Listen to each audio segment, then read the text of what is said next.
We're ready for lesson 7 in our study here of a geography-themed study of Jesus' ministry. We've been several places so far, seen some things Jesus did there. And today, we're in the city of Jericho. Now, when you think about Jericho, the odds are the first thing that you think about is not going to have anything to do with Jesus' ministry, is it? Or probably not even the New Testament. What's the first thing you think about? Yeah, a wall, a certain wall, walls that fell, because that's sort of the historical significance of the city of Jericho. Under Joshua's leadership, we talked about it sort of, not really in passing, but we talked about it a little bit last week in our journey through the Bible. That Jericho was the first fruits of the conquest of Canaan. So it is detailed more so than any of the other places, and that's what we think about when we think about Jericho. And Joshua, the thing is, Joshua pronounced a curse on anyone who might attempt to rebuild Jericho. However, it was rebuilt. If we're confused by why is there a Jericho in Jesus' ministry if Joshua pronounced a curse on anybody that rebuilt it, well, apparently it was rebuilt by King Ahab in a different, slightly different place, spot than it was originally. 1 Kings 16:34. And the city that Jesus entered, called Jericho, is about 9 miles or so northwest of the Dead Sea. It was somewhat near to Jerusalem. It was known for being the home of one of Herod the Great's palaces. It had more than one, which was kind of normal for kings or leaders of antiquity. They would have their summer palace and their winter palace and whatever else. It was the home of the winter palace of Herod the Great.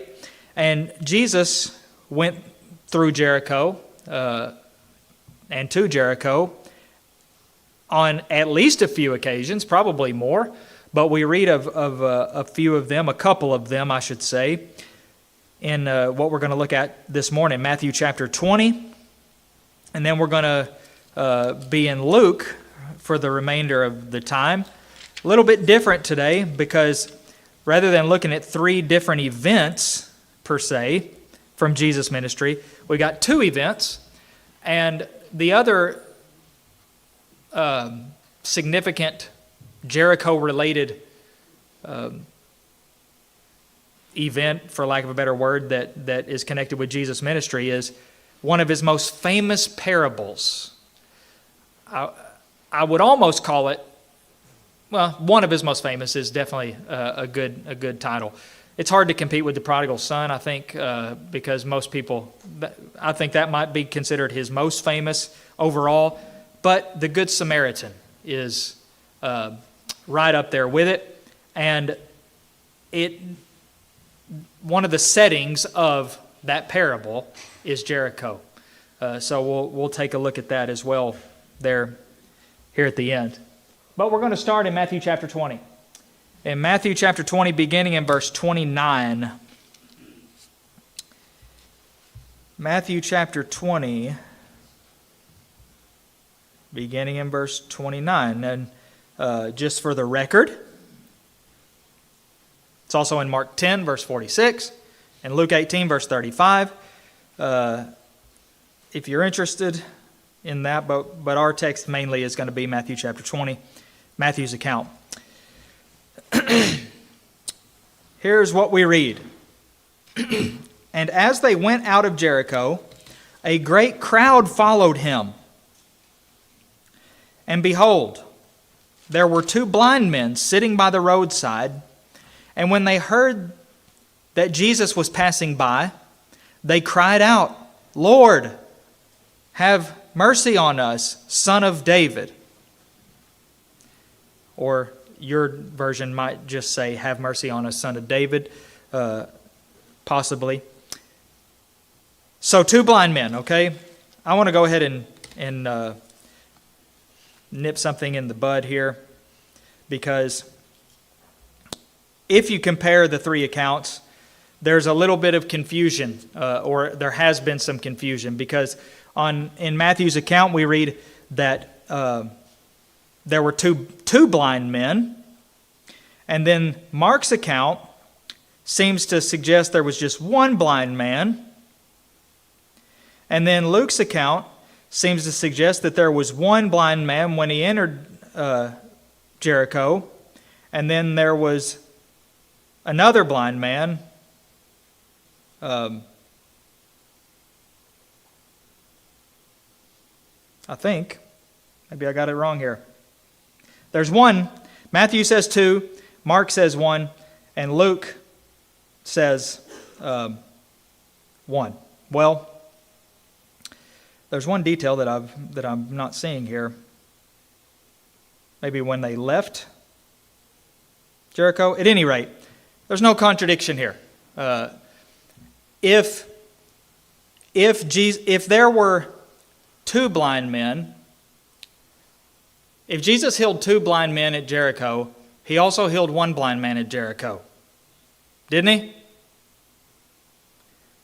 And if Mark and Luke, for whatever reason, chose to simply mention one of them, it's not really that big of an issue. It's not a contradiction at any rate, because whether there was a second blind man or not, it doesn't make Mark and Luke's account less true, because they're still exactly true as told. So just wanted to point that out, just in case you spotted that and thought, wait a minute. Matthew says there were 2, and Mark and Luke say there was only 1. Anyway, it's all true. All 3 are true, and they don't contradict one another. So these 2 blind men, the idea of one at the entrance and one at the exit is just another possible explanation to reconcile Matthew with the other 2. These 2 blind men, they hear a commotion. Now, they're blind, they don't see anything, but they're hearing it. Something's going on. They can tell. You can tell that they could tell that something was happening. They didn't know what it was because they couldn't see. So they probably, they would inquire, what's going on? What is all this about? In fact, that's what Luke says happened.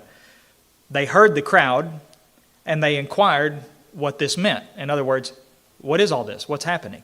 What's all this noise? Why is there a crowd going by? And they told him, Jesus of Nazareth is passing by. And as soon as they heard that, they cried out, Lord, have mercy on us, Son of David. They called him Lord. And even more significantly, they called him Son of David.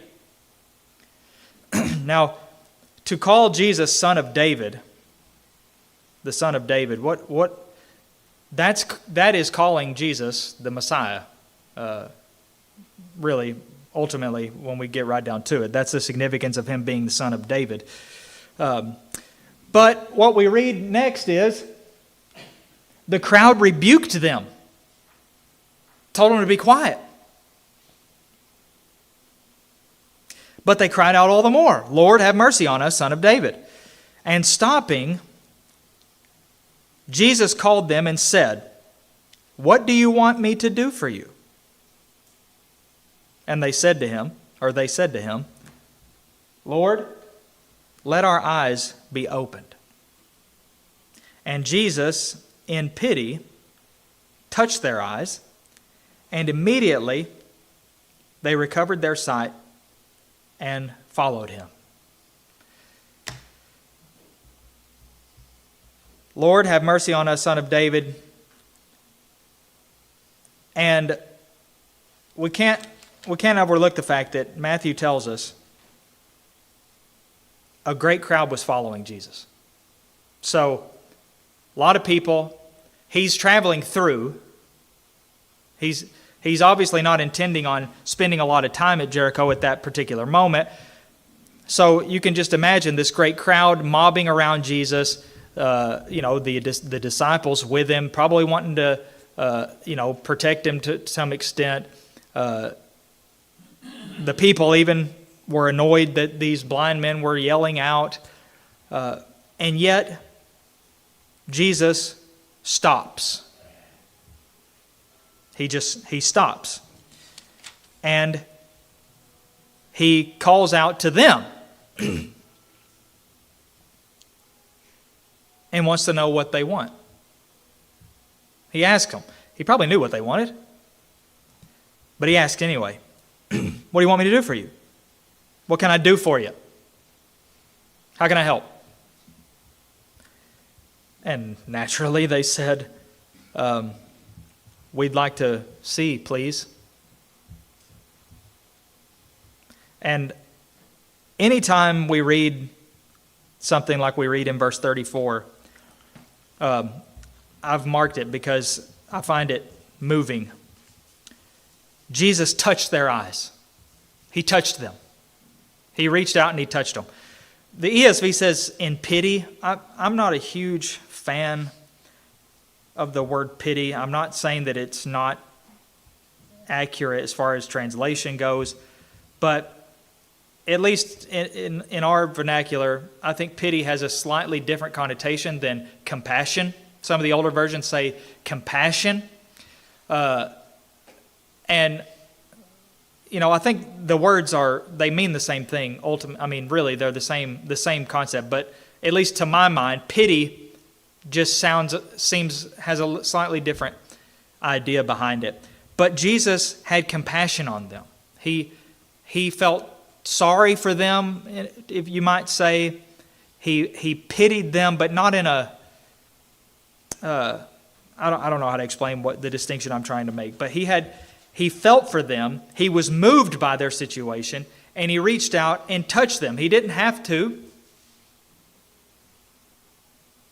Anytime you read that Jesus touched them, he didn't have to, because we know there had been times when he healed somebody, not only without touching them, he healed them without even seeing them. And he healed them not just without seeing them, he healed them without even being anywhere near them. Like the centurion whose servant was in a bad way, and he said, it wouldn't be right, according to, the customs of the Pharisees at least, for you to come to my house. But I know that if you just say the word, he'll be healed. And there it was. He said so. Yes, sir. There were also times when he did something more complicated, or it took him longer than just a single touch to heal people. Mm-hmm. Like when he told another blind man to go wash in the pool. Yeah. Or when it took him, almost looked like it took him 2 attempts to cure the one blind man. Yeah, we saw that one a few weeks ago where it's like, it's almost as if the first one didn't work. I see some things, but, not really that. My sight's not really restored. So anytime something like that occurred, there's a reason. We may not always know what the reason was, but I especially like it when he touches the person, because that is touching in an emotional way. Yeah, Dean?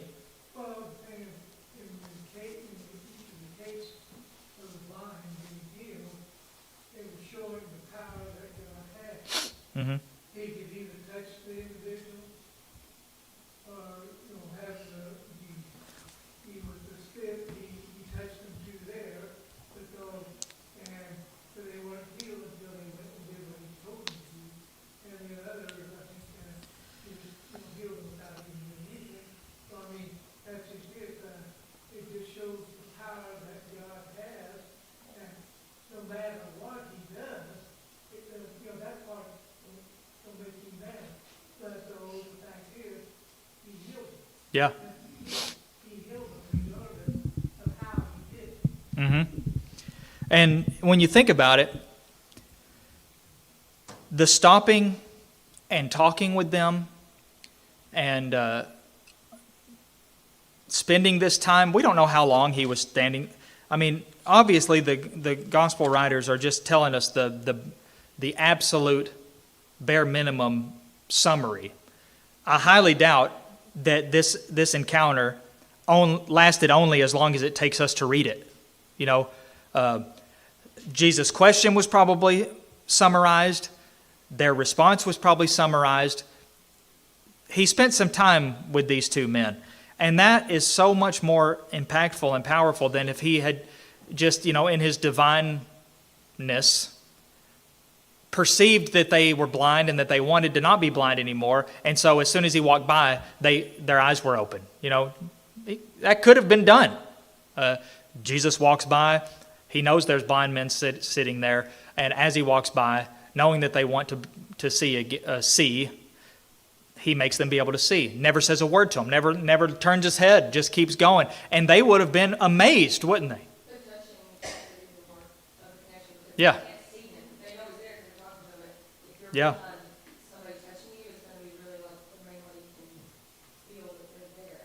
Yeah. He stops and talks to them first. So busy man, very busy man, mob around him. He stops. He's on his way somewhere.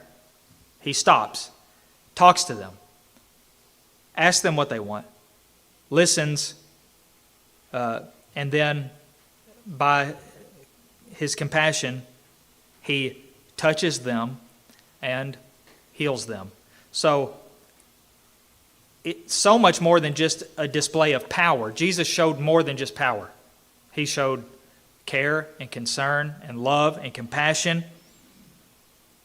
And those can often go arguably even farther than just raw power of miraculous power in the long term.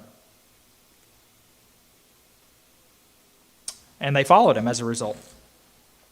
And people praised God. According to Luke's account, the people were praising God as a result of this.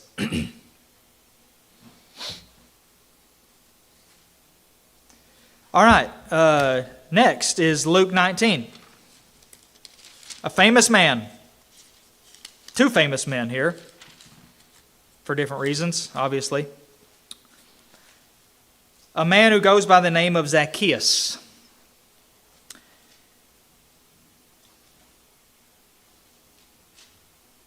Tell me one thing about Zacchaeus.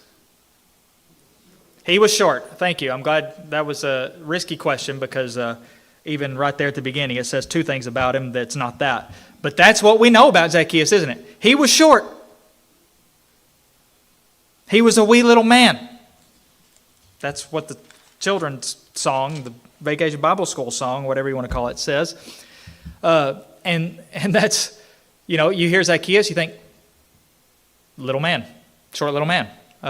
But there's so much more to Zacchaeus.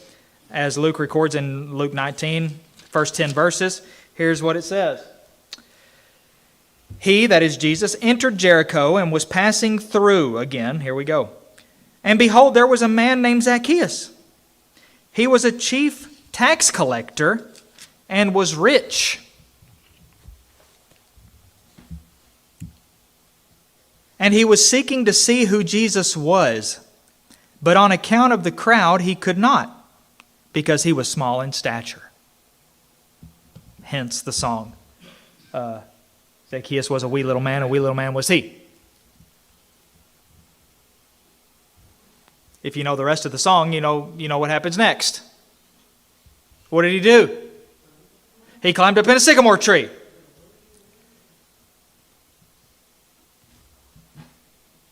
Actually, let's not even go there yet. Let's look first. Look at all that Luke tells us about him so far. His name was Zacchaeus, okay? He wasn't just a tax collector, but he's called a chief tax collector. Now, I don't know if anybody is exactly certain what all that entailed, but we at least understand what chief means in front of, whatever it is. So apparently it was some sort of higher up position of tax collecting. And therefore, he was rich. It doesn't say therefore, but I think it's pretty safe to put those two together. Maybe not. Maybe that's a false assumption. But he was rich. He was a chief tax collector. But we're going to see more on that as we go down. Another thing we learn about him that may be the most important is that he was seeking to see who Jesus was. Now, in the context of this, I think it's all that means is he heard that Jesus was coming through, and he wanted to check him out. But it may be that there's more to that than just the immediate and physical, literal sense there. At any rate, there's more to this wee little man than might seem whenever you just read that he was a chief tax collector and rich. So he wanted to see who Jesus was, but he couldn't because there was a big crowd around and he was short, so he couldn't see. He couldn't see through the people. So he comes up with a plan.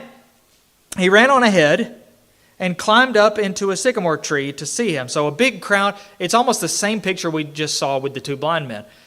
Big crowd following Jesus. Well, a big crowd moving is going to be slower than one man alone could move. So he ignores the crowd. He goes around them. He goes on ahead of them. On the path, the way that Jesus was going, he goes on ahead of them. He gets in a tree because that way he could see Jesus coming through. He ran on ahead and climbed up into a sycamore tree to see him, for he was about to pass that way. And when Jesus came to the place, he looked up and said to him, Zacchaeus, hurry and come down, for I must stay at your house today.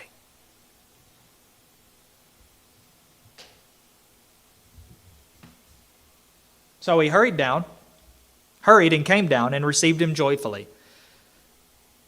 He was going to get a better look at Jesus than he ever imagined. He just wanted to see him pass by. Which to me, I can't help but think he had heard of Jesus before. Not that this guy must be somebody important with all this commotion, so I just want to see who he is. He may have heard of Jesus before, and now is his chance. I want to get a look at this guy and see what he's all about. Well, Jesus walks by, and he calls him by name, notice.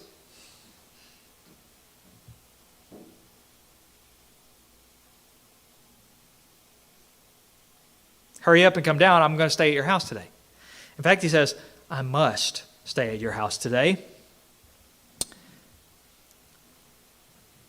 And that's what happened. Now, a little bit of a turn here. When they saw it, who's they? Well, other people that were around. We could probably think of a few types of these people. When they saw it, they all grumbled. He has gone in to be the guest of a man who is a sinner. Yeah, instead of one of them. Maybe a little jealousy there. And, always distinguishing themselves from sinners, ironically. But this was outrageous to them. Why would him? They obviously knew he was a tax collector and whatever else that entailed with the chief tax collector. They couldn't believe that this man, this rabbi, this teacher, would go to his house, be his guest. But now we see a little bit about Zacchaeus. It says, Zacchaeus stood and said to the Lord, Behold, Lord, the half of my goods I give to the poor. And if I have defrauded anyone of anything, I'll restore it fourfold. There's a little bit of leeway with the text here. It's not clear if he is stating something that is true or if he is vowing sort of from this day forward, this is how I'm going to operate. It's It's unclear. It could literally go exactly either way. Whether he's saying, this is something that I do, or this is something that from this day forward is my principle, the way I'm going to operate. The interpretation changes quite a bit depending on which one, but it could be either one. Maybe the interpretation doesn't really change that much, if assuming that we take him at his word, which I don't see any reason not to. He shows himself to be different than the other tax collectors. Now, we know he was rich, okay? So, if he was rich from his job as a tax collector, then it could very well follow that he hadn't always operated in this way.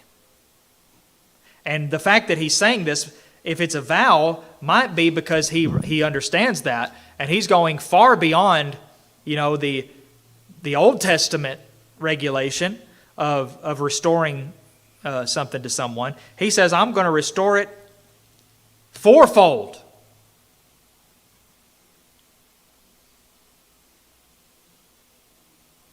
At any rate, Jesus took him at his word and took this as a very virtuous and honorable thing. He says this, today salvation has come to this house, since he also is a son of Abraham. For the Son of Man came to seek and to save the lost. Whether he says, this is what I've been doing, or this is what I'm going to start doing from today, from this very moment, Jesus took it the same. Today, salvation has come to this house. Why? According to his own words,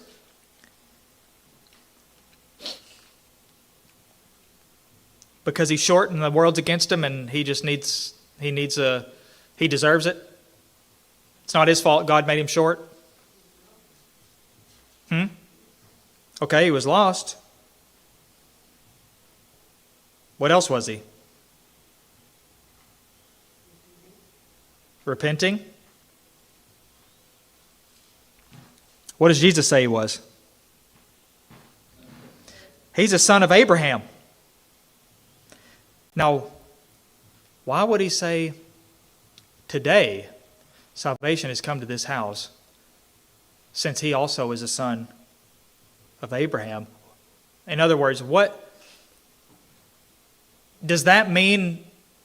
Oh, he's a Jew, he's a fellow Jew, and therefore salvation is with his house. I don't think so. He's just proven himself to be a son of Abraham. Not because he didn't show Jesus his birth certificate, or he didn't do a blood test, or show him his the records that he got from Ancestry.com or whatever.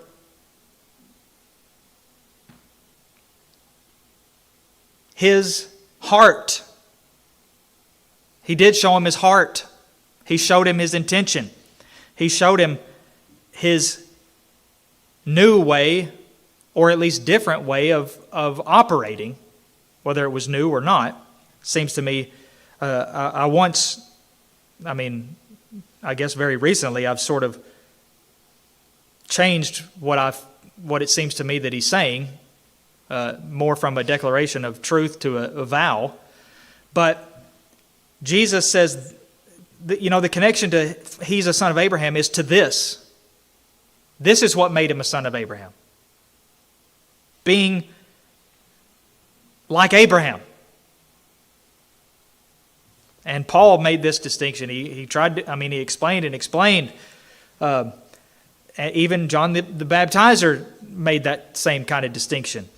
Just because you're the physical sons of Abraham doesn't mean anything. Paul said, it's not a Jew is not a Jew inwardly or outwardly, but inwardly. Not all who are Israel are of Israel. Not and he goes on to say, it's the sons of the promise that are children, the seed of Abraham. He says, if you are in Christ, you are Abraham's seed. So this is what made this particular man a son of Abraham as far as Jesus was concerned. And, the same can be true of us. Jesus said the exact opposite to some of the leaders who opposed him. Abraham's not your father. And he uses that logically. He says, if Abraham was your father, you'd be doing the things Abraham did. But you're not. He went even further than that. He said, you're of your father, the devil. Ouch. But not Zacchaeus. He was much more than a wee little man who could climb up in a sycamore tree. He was also much more than a tax collector. So whether he had defrauded people in the past or not, no more, he says. No more. And as for the question of why Jesus, really verse 10 almost answers verse 7.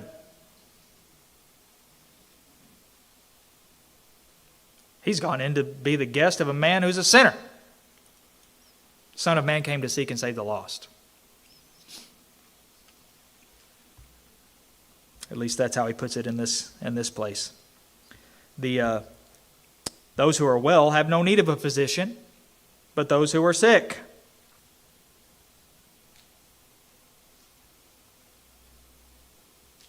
He said elsewhere. We'll see more on Zacchaeus at the end. But first, let's flip over to Luke chapter 10. Luke chapter 10, beginning in verse 25, is the parable of the Good Samaritan. And it starts like this. Behold, a lawyer stood up to put him to the test. A lawyer in this sense would have been an expert in the law of Moses. He stood up for the express purpose of testing Jesus. And he asked this, Teacher, what shall I do to inherit eternal life? It's one of the greatest questions anybody has ever asked in the history of mankind. Sadly, he asked it with ulterior motives to put Jesus to the test. He said to him, what is written in the law, and how do you read it? Again, two extremely important questions. And I love how he says it in that way. It kind of almost sounds strange. What is written, and how do you read it? Because both are important. Both matter. Both can make a difference. There is a correct way to read it. There is a correct way to take it and understand it. What is written in the law? How do you read it? And he answered, you shall love the Lord your God with all your heart, with all your soul, and with all your strength, and with all your mind, and your neighbor as yourself. And he said to him, you have answered correctly. Do this, and you will live. That was his question, right? What shall I do to inherit eternal life? What's written?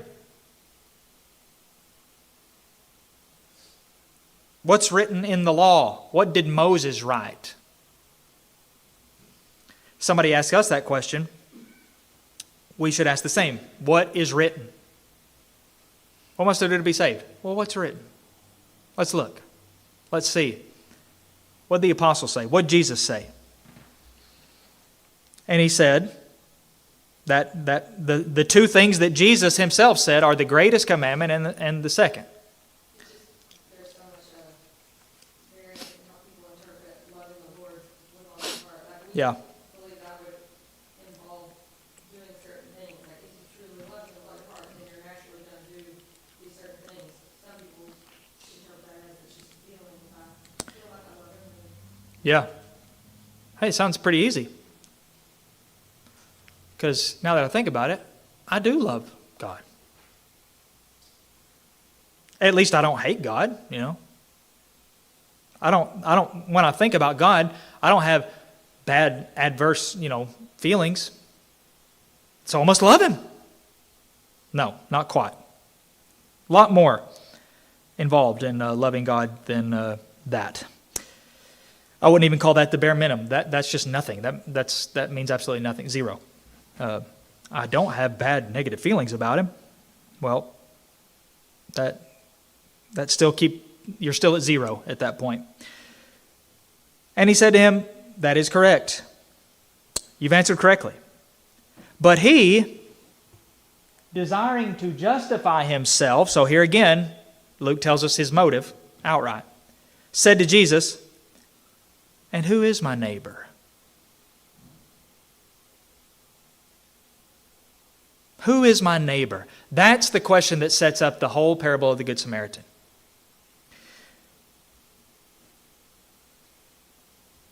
Desiring to justify himself. Boy, there are so many things that people have done for that, by that motive. That's been their motive. I want to justify myself. Maybe he felt suddenly, his conscience struck and he hasn't been doing the things that the way he answered.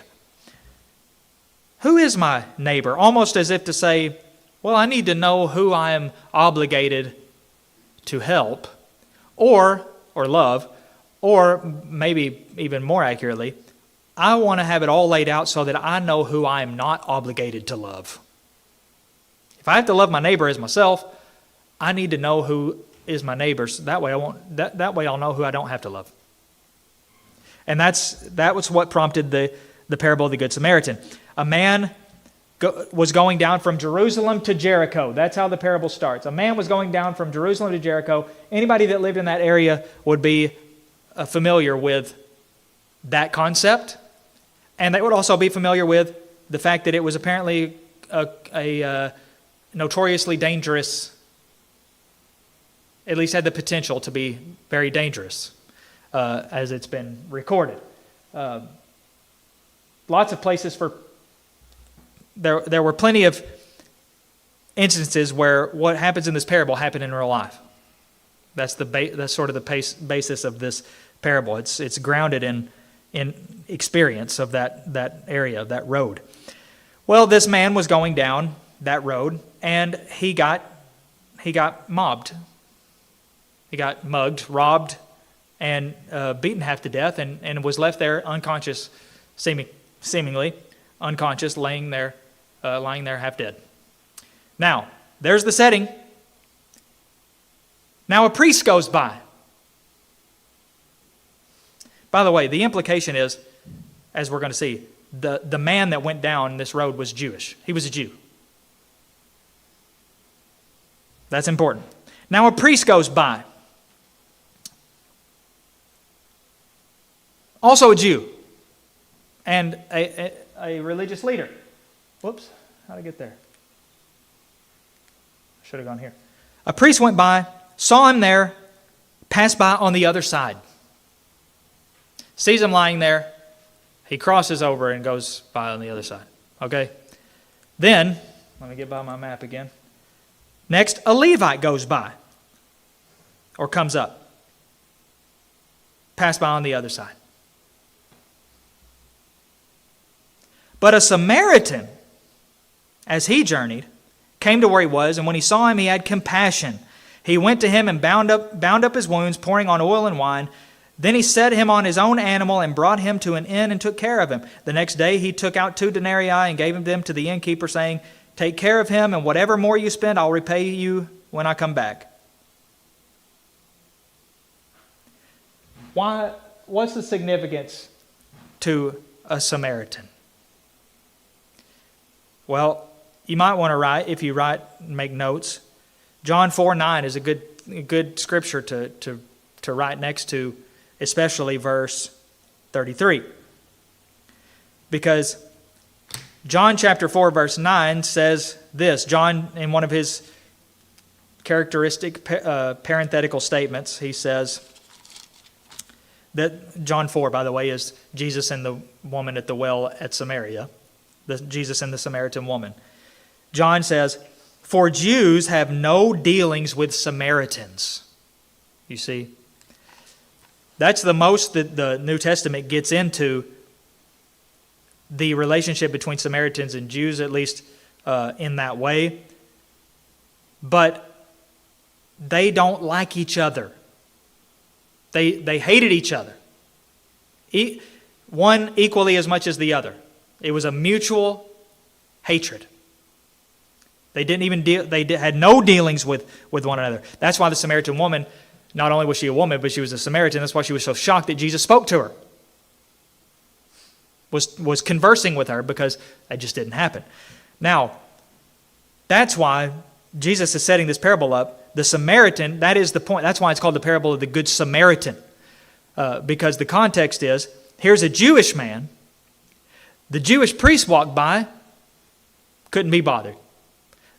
A Levite, a Jew, another religious leader, walked by, couldn't be bothered. But then a Samaritan comes up, and he would have, naturally been the main one to. He's the one that the listeners would have expected, or listener. I'm sure there were several, but he was talking to this man, I guess most directly. The Samaritan would have been the one to walk by. Or maybe go ahead and finish the job. He's half dead. I'd rather see him full dead, so I'll go ahead and finish it. The priest walks by without helping. The Levite walks by without helping. The man, to both of these first two, that man would have been an undeniable neighbor, without question. He was their neighbor, by one sense of the term. But the Samaritan walked by, and he helped him. And he didn't just help him, he did a lot. He set him on his own animal. He brought him to an inn. He took care of him. He took out money and gave it to the woman, the innkeeper, said, take care of him. If you end up spending any more than this, the next time I'm coming through, I'll cover it. And here's the way Jesus ends this. Tell me, which of these three do you think proved to be a neighbor to the man who fell among the robbers? And he said, the one who showed him mercy. And Jesus said to him, you go and do likewise. In other words, again, you're correct. That is correct. So, not really per se anything to do with Jericho, but still a very valuable and profitable situation here. The one who showed him mercy. But I think Jesus' question, which one of these proved to be a neighbor? So, going back to his original question, or not his original question, his question that prompted the parable, who is my neighbor? Everybody. Everybody.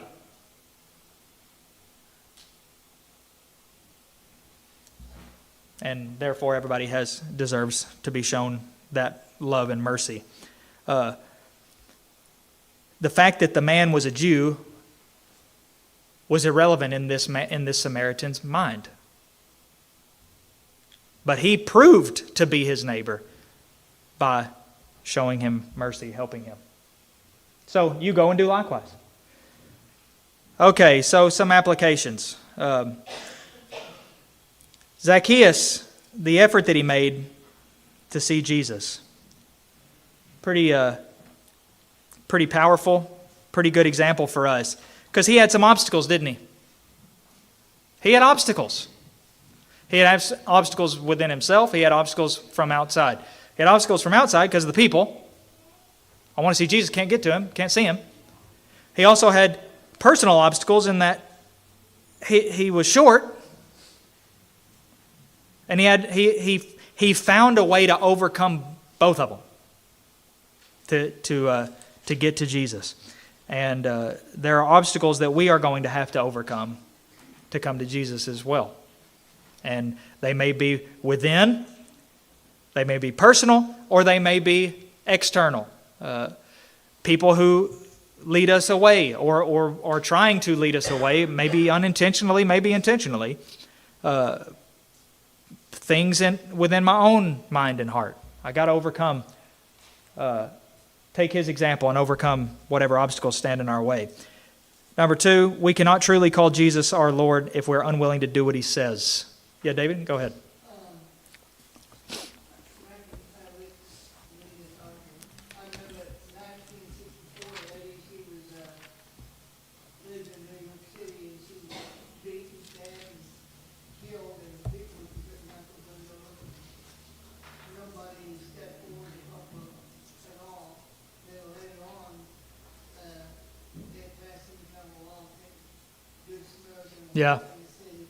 But every once in a while, you'll hear stories like even if it's, three people in the passage, that, people do not want to get involved. Yeah, sad. Comes down to, Yeah. What about what's right? Do the right thing. That's what Jesus taught there. Which, by the way, is a commentary on what it means to love your neighbor, So if all this is an example of loving your neighbor, then what does that say about what it means to love God? See, there's a lot more to it than just, oh, I love God. But Jesus said in Luke 6:46, why do you call me Lord, Lord, and not do what I say? One of the most powerful standalone statements. Why do you call me Lord, Lord, and not do what I tell you? In other words, if you don't do what I tell you, if you're not doing what I'm saying, I'm not your Lord. By definition. Somebody else is your Lord. Probably you, yourself, are your Lord. We're good at making excuses, but at the end of the day, if we're not doing what Jesus has said, then we cannot say that Jesus is our Lord.